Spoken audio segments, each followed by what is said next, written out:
আসসালামু আলাইকুম রহমতুল্লাহ।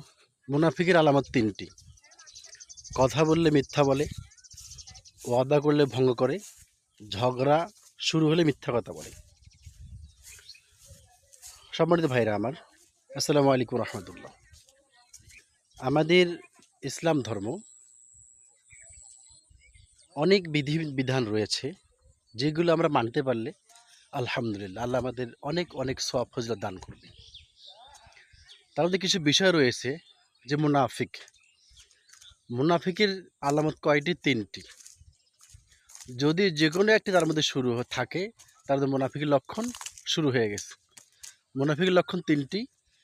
যদি চারটি গুণ তার মধ্যে বিদ্যমান থাকে, তাহলে সে খাঁটি মুনাফিক। এক নাম্বার, মুনাফিকের আলামত তিনটি: কথা বললে মিথ্যা কথা বললে, ওয়াদা করলে ভঙ্গ করে, আমানত রাখলে খেয়ানত করে, এবং ঝগড়া বাজলে